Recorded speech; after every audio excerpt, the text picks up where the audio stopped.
ಎಲ್ಲರಿಗೂ ನನ್ನ ನಮಸ್ಕಾರ. ನಯನ ರೆಸಿಪೀಸ್ ಬಾಕ್ಸ್ಗೆ ಸ್ವಾಗತ. ಇವತ್ತಿನ ರೆಸಿಪಿ ಅಂಟಿನುಂಡೆ ಹೇಗೆ ಮಾಡೋದು ಅಂತ ತೋರಿಸ್ತಾ ಇದ್ದೀನಿ. ತುಂಬಾ ಟೇಸ್ಟಿಯಾಗಿರುತ್ತೆ, ತುಂಬಾ ರುಚಿಯಾಗಿ ಸಹ ಇರುತ್ತೆ. ಸೊಂಟ ನೋವು, ಬೆನ್ನೋವು, ಹಾಗೆ ಬಾಣಂತರಿಗೆ ಮುಖ್ಯವಾಗಿ ಇದನ್ನು ಕೊಡ್ತಾರೆ. ತುಂಬಾ ಟೇಸ್ಟಿಯಾಗಿರುತ್ತೆ, ತುಂಬಾ ರುಚಿಯಾಗಿ ಸಹ ಇರುತ್ತೆ. ಡೈಲಿ ಈ ಥರ ಒಂದು ಉಂಡೆ ತಿಂತಾ ಬಂದರೆ ಕಾಲು ನೋವು, ಕೈ ನೋವು ಎಲ್ಲ ಕಡಿಮೆ ಆಗುತ್ತೆ ನಿಮಗೆ. ಅಂಟಿನುಂಡೆಗೆ ಏನೇನು ಇಂಗ್ರೀಡಿಯೆಂಟ್ಸ್ ಬೇಕು ಅಂತ ಹೇಳ್ತಾ ಇದ್ದೀನಿ. ಒಂದು ಲೋಟದಷ್ಟು ಉತ್ತುತ್ತೆ ತೊಗೊಂಡಿದ್ದೀನಿ. ಇದು ಒಣ ಉತ್ತುತ್ತೆ. ಇದರಲ್ಲಿರುವಂಥ ಬೀಜನ ತೆಗೆದ್ಬಿಟ್ಟು ಇಟ್ಕೊಂಡಿದ್ದೀನಿ. ಈ ಥರ ಕಟ್ ಮಾಡಿಬಿಟ್ಟು ಇದು ಸುಮಾರು 1 ಲೋಟ ಇದೆ. ಇದು ಒಣ ಕೊಬ್ಬರಿ ತೊಗೊಂಡಿದ್ದೀನಿ, ತುರಿದಿಟ್ಕೊಂಡಿದ್ದೀನಿ. ಇದು 3 ಲೋಟ ಒಣ ಕೊಬ್ಬರಿ. ಬೆಲ್ಲನ ಸಣ್ಣಗೆ ಕುಟ್ಟಿಟ್ಕೊಂಡಿದ್ದೀನಿ. 2 ಲೋಟ ಬೆಲ್ಲ. ಡ್ರೈ ಫ್ರೂಟ್ಸ್ ತೊಗೊಂಡಿದ್ದೀನಿ. ಬಾದಾಮಿ, ದ್ರಾಕ್ಷಿ, ಗೋಡಂಬಿ, ನಿಮಗೆ ಎಷ್ಟು ಬೇಕೋ ಅಷ್ಟು ಹಾಕೋಬೋದು. ಒಂದು 4 ಸ್ಪೂನಷ್ಟು ಆಳ್ವಿ ತೊಗೊಂಡಿದ್ದೀನಿ. ಒಂದು ಟೀ ಗ್ಲಾಸಲ್ಲಿ 1 ಕಪ್ನಷ್ಟು ಅಂಟು. ತುಪ್ಪ ಸುಮಾರು ಒಂದು ಬೌಲ್ ಇದೆ, ನೋಡಿಕೊಂಡು ಹಾಕ್ಕೋಬೇಕು ತುಪ್ಪನ. ಇದಿಷ್ಟು ಖರ್ಚಾಗಲ್ಲ, ಇದು ಹೋಮ್ ಮೇಡ್ ತುಪ್ಪ. ಶುಂಠಿ ಪುಡಿ 1 ಸ್ಪೂನ್. ಇವಾಗೇನೆ ಹೇಗೆ ಮಾಡೋದು ಅಂತ ನೋಡೋಣ. ಒಂದು ಮಿಕ್ಸಿ ಜಾರ್ ತೊಗೊಂಡಿದ್ದೀನಿ. ಇದಕ್ಕೆ ಉತ್ತುತ್ತಿನ ಸ್ವಲ್ಪ ಮಿಕ್ಸಿ ಮಾಡ್ಕೊಳ್ಳೋಣ. ಜಾಸ್ತಿ ಮಿಕ್ಸಿ ಮಾಡಿಬಿಡಿ, ಸ್ವಲ್ಪ ಮಾಡಿ ಅವಾಗ ಚೆನ್ನಾಗಾಗುತ್ತೆ.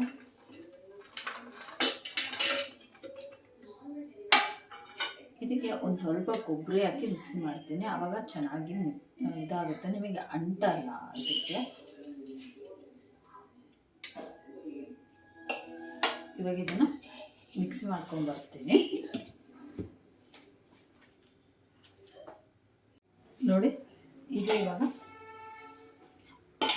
ಮಿಕ್ಸಿ ಮಾಡ್ಕೊಂಡಿದ್ದೀನಿ. ಇಷ್ಟು ತರಿಯಾಗಿರಬೇಕು.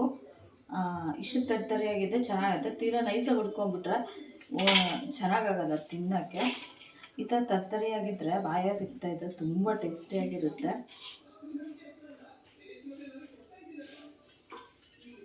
ಇವಾಗ ಅಂಟನ್ನು ಹುರ್ಕೊಳ್ಳೋಣ.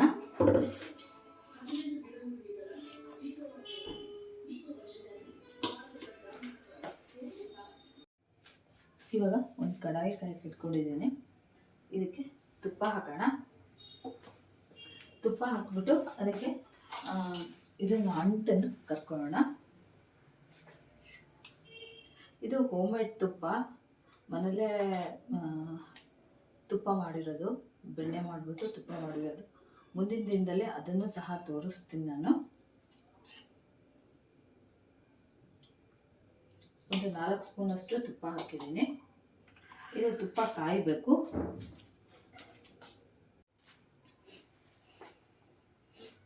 ಇವಾಗ ತುಪ್ಪ ಕಾದಿದೆ. ಇದಕ್ಕೆ ಅಂಟಿತ್ತಲ್ಲ, ಅಂಟನ್ನು ಕರ್ಕೊಳ್ಳೋಣ. ಸ್ವಲ್ಪ ಹಾಕಿ ಕರ್ಕೊಳ್ಳಿ. ಒಂದೇ ಸಲ ಹಾಕಕ್ಕೆ ಹೋಗ್ಬಿಡಿ, ನೀಟಾಗಿ ಅದು ಫ್ರೈ ಆಗಲ್ಲ. ನೀಟಾಗಿ ಫ್ರೈ ಆಗಲಿಲ್ಲ ಅಂದರೆ ಹಲ್ಲಿಗೆಲ್ಲ ಅಂಟ್ಕೊಳುತ್ತೆ. ಸೊ ಹಾಗಾಗಿ ಸ್ವಲ್ಪ ಹಾಕಿ ಈ ಥರ ಇದನ್ನು ಮಾಡಿ ಆವಾಗ ಚೆನ್ನಾಗಿ ಇದಾಗುತ್ತೆ. ಈ ಅಂಟನ್ನು ನೀವು ಬಿಸಿಲು ಇಡ್ತಕ್ಕಂತಂದರೆ ಒಂದು 2 ಅವರು ಬಿಸಿಲಿಗಿಡಿ, ಆವಾಗ ನಿಮಗೆ ಚೆನ್ನಾಗಿ ಇದಾಗುತ್ತೆ. ಅಂದರೆ ಚೆನ್ನಾಗಿ ಫ್ರೈ ಆಗುತ್ತೆ. ಆಮೇಲೆ ಹಲ್ಲಿಗೆ ಅಂಟಲ್ಲ, ಗರಿಗರಿಯಾಗಿರುತ್ತೆ. ತಿನ್ನೋಕೆ ಮಾತ್ರ ಸಖತ್ತಾಗಿರುತ್ತೆ ಇದು.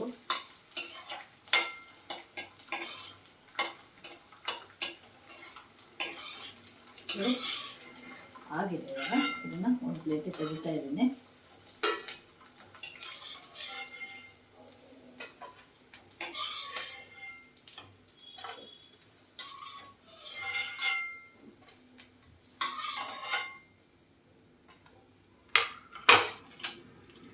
ಇವಾಗ ಇದೇ ತುಪ್ಪಕ್ಕೆ ಇನ್ನೊಂದು ಸ್ವಲ್ಪ ಅಂಟು ಹಾಕ್ತಾ ಇದ್ದೀನಿ.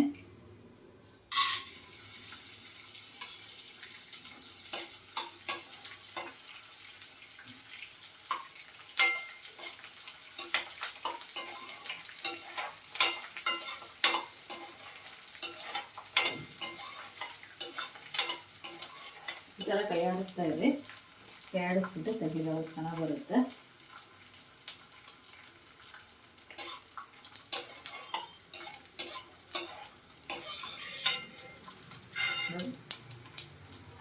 ಇದಾಗಿದೆ. ಇದನ್ನು ಸಹ ಒಂದು ಪ್ಲೇಟಿಗೆ ತೆಗಿತಾ ಇದ್ದೀನಿ.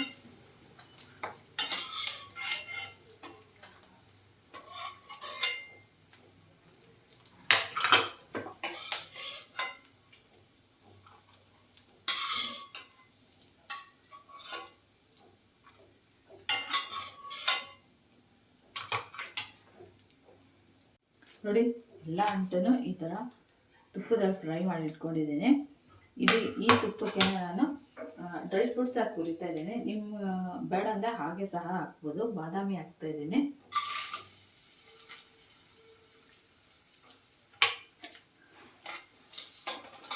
ತುಪ್ಪ ಜಾಸ್ತಿ ಕಾದಿದ್ರೆ ನೀವು ಸ್ವಲ್ಪ ಆಫ್ ಮಾಡಿಬಿಟ್ಟು ಆಮೇಲೆ ಮತ್ತೆ ಆನ್ ಮಾಡಿ, ಸ್ವಲ್ಪ ಕೂದಾಗಿದೆ. ಆವಾಗ ನಿಮಗೆ ಗೊತ್ತಲ್ಲ, ಚೆನ್ನಾಗಿ ಬರುತ್ತೆ.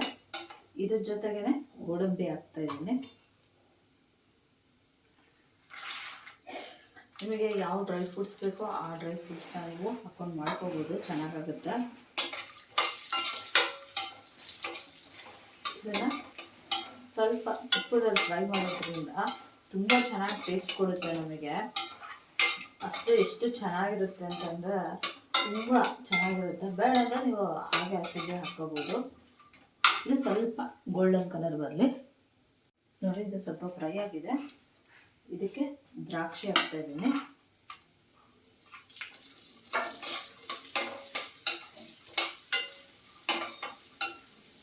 ದ್ರಾಕ್ಷಿ ಫ್ರೈ ಆದಿಂದ ಇದಕ್ಕೆ ಆಳ್ವಿ ಹಾಕ್ತಾ ಇದ್ದೀನಿ.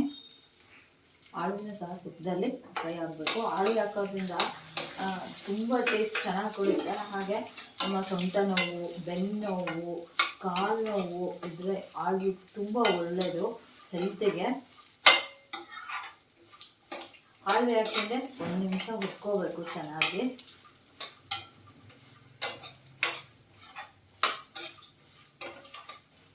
ಇವಾಗ ಇದು ಫ್ರೈ ಆಗಿದೆ.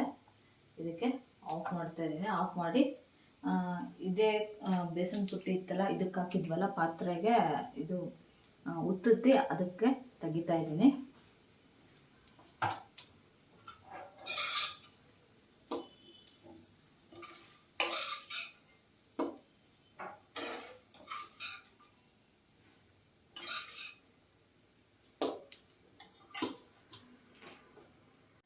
ಇವಾಗ ಮತ್ತೆ ಗ್ಯಾಸ್ ಆನ್ ಮಾಡೋಣ.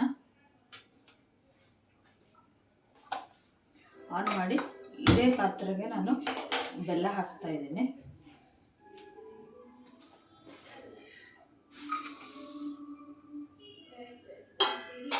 ಬೆಲ್ಲಕ್ಕೆ ಸ್ವಲ್ಪ ನೀರು, ಒಂದು ಅರ್ಧ ಕಪ್ನಷ್ಟು ಬೆಲ್ಲ, ನೀರು ಸಾರಿ, ಇದನ್ನು ಕಾಯಿಡ್ಕೊಳ್ಳೋಣ.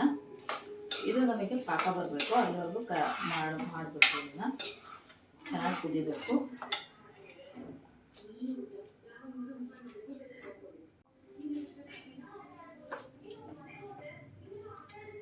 ನೋಡಿ, ಈ ಅಂಟನ್ನು ಸ್ವಲ್ಪ ಪುಡಿ ಪುಡಿ ಮಾಡಿ ಹಾಕ್ಕೊಳ್ಳಿ, ಆವಾಗ ಚೆನ್ನಾಗಾಗುತ್ತೆ. ಇಡೇದು ಹಾಕಿದರೆ ಅಷ್ಟೊಂದು ಚೆನ್ನಾಗಾಗಲ್ಲ. ಈ ಥರ ಕೈಲೇ ಈ ಥರ ಫುಲ್ ಪುಡಿ ಮಾಡೋದು ಬೇಡ, ಜಸ್ಟ್ ಈ ಥರ ಅಂದರೆ ಸಾಕು, ಇದಾಗುತ್ತೆ.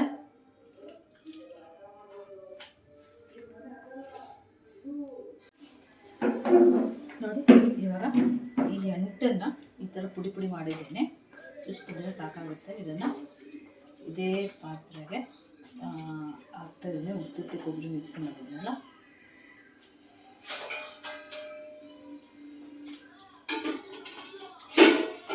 ಇದಕ್ಕೆ ಒಣ ಕೊಬ್ಬರಿ ಹಾಕೋಣ.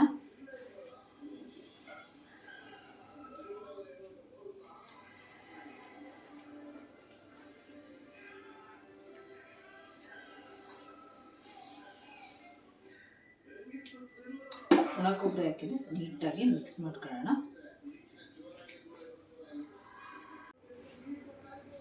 ನೋಡಿ, ಈ ಥರ ಮಿಕ್ಸ್ ಮಾಡ್ಕೊಳ್ಳೋಣ. ಈ ಥರ ಮಿಕ್ಸ್ ಮಾಡ್ಕೊಳ್ಳೋದ್ರಿಂದ ನಾವು ಡ್ರೈ ಫ್ರೂಟ್ಸು ಮತ್ತು ಉತ್ತುತ್ತಿ ಕೊಬ್ಬರಿ ಎಲ್ಲ ಮಿಕ್ಸ್ ಮಾಡಿ ಹಾಕಿದ್ವಲ್ಲ, ಅದು ನೀಟಾಗಿ ಮಿಕ್ಸ್ ಆಗುತ್ತೆ.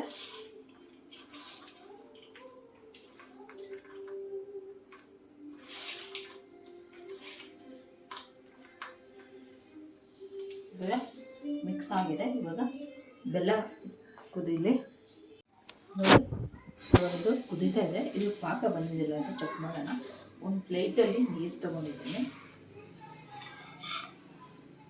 ನೀರು ತೊಗೊಂಡ್ಬಿಟ್ಟು ಇದಕ್ಕೆ ಬೆಲ್ಲ ಹಾಕಿ, ನೀವು ಪಾಕ ಇರುತ್ತಲ್ಲ, ಪಾಕ ಹಾಕಿದ್ರೆ ಅದನ್ನು ಹಿಂಗೆ ದುಂಡು ಮಾಡಬೇಕು. ಇದು ದುಂಡುಗಾಗಬೇಕು. ಅಳ್ಕೊಂಡು ಈ ಥರ ಅಗ್ಲ ಆಯ್ತಪ್ಪ ಅಂದರೆ ಇನ್ನು ಪಾಕ ಬಂದಿಲ್ಲ ಅಂತ ಇನ್ನೊಂದು ಸ್ವಲ್ಪ ಕುದಿಸಿದ್ರೆ ಪಾಕ ಬರುತ್ತೆ. ಇದು ಇನ್ನೂ ಪಾಕ ಬರಬೇಕು. ನೀವು ಹಾಗೆ ಹಾಕ್ಬಿಟ್ರೆ ಉಂಡೆ ಮೆತ್ತಗಾಗ್ಬಿಡುತ್ತೆ.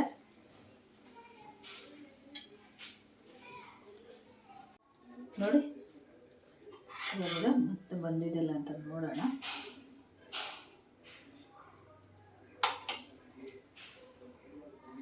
ಈ ಥರ ನೋಡಿ, ಇವಾಗ ಒಂದು ಕಡೆ ಕುತ್ಕೋಬೇಕಿದೆ ನೀಟಾಗಿ. ನೋಡಿ, ಇವಾಗ ಇದು ದುಂಡುಗಾಗಿದೆ. ಇವಾಗ ನೋಡ್ತಾ ಇರ್ಬೋದಲ್ಲ, ಈ ಥರ ದುಂಡುಗಾದರೆ ನಮಗೆ ಚೆನ್ನಾಗಾಗುತ್ತೆ ಉಂಡೆ. ಇವಾಗ ಇದಾಗಿದೆ, ಆಫ್ ಮಾಡೋಣ.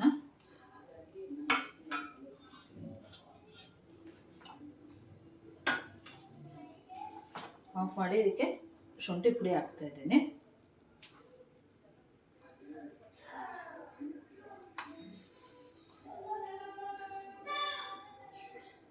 ಶುಂಠಿ ಪುಡಿ ಹಾಕಿದ್ದೆ ಒಂದ್ಸಲ ನೀಟಾಗಿ ಮಿಕ್ಸ್ ಮಾಡ್ಕೋಬೇಕು.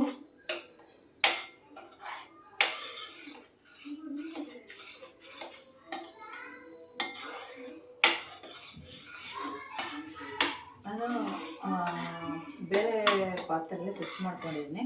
ಇದು ಸ್ವಲ್ಪ ಚಿಕ್ಕದು ಅನ್ನಿಸ್ತು, ಹಾಗಾಗಿ ಬೇರೆ ಪಾತ್ರೆಯಲ್ಲಿ ಹಾಕಿದ್ದೀನಿ. ಈ ಪಾಕನ ಇದಕ್ಕೆ ಹಾಕಿ ಮಿಕ್ಸ್ ಮಾಡೋಣ.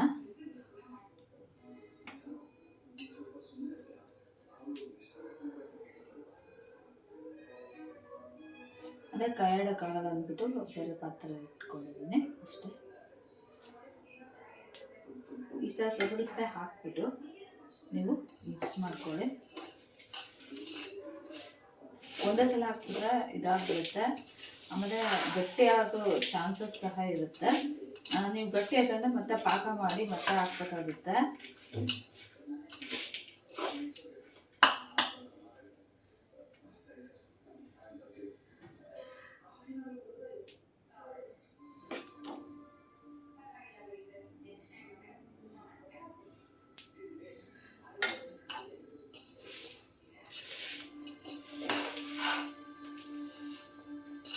ಈ ಥರ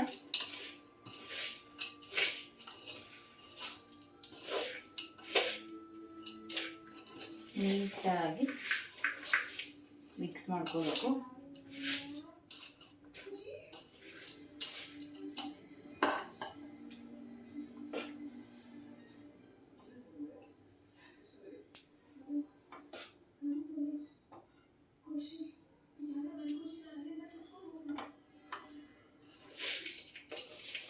ಈ ಥರ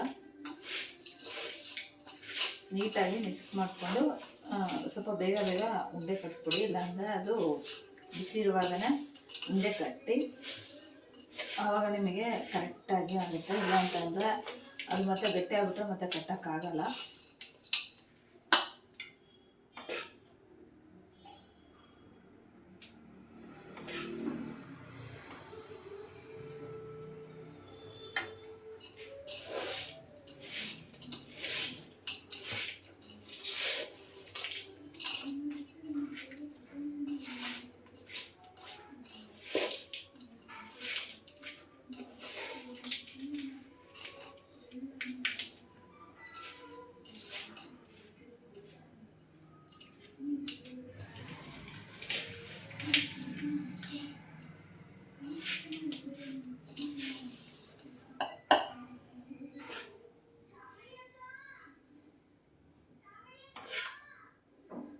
ಈ ಥರ ಪಾಕ ಸ್ವಲ್ಪ ಹಾಕಿ ಕೈ ಇಡ್ತಾ ಇದ್ರಿ. ಕೈ ಇಡ್ಬಿಟ್ಟು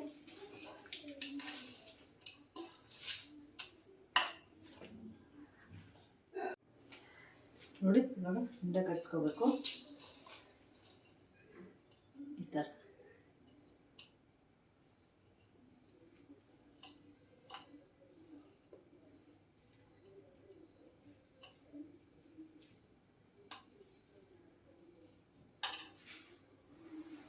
ನೋಡಿ ಈ ಥರ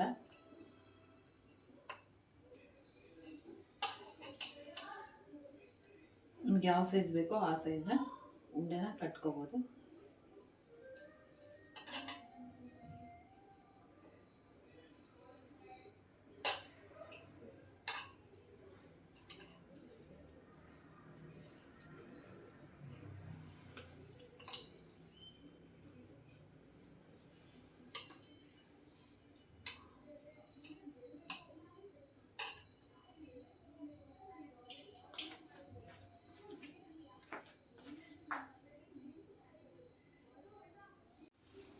ನೋಡಿ ಅಂಟಿನ ಉಂಡೆ ರೆಡಿಯಾಗಿದೆ.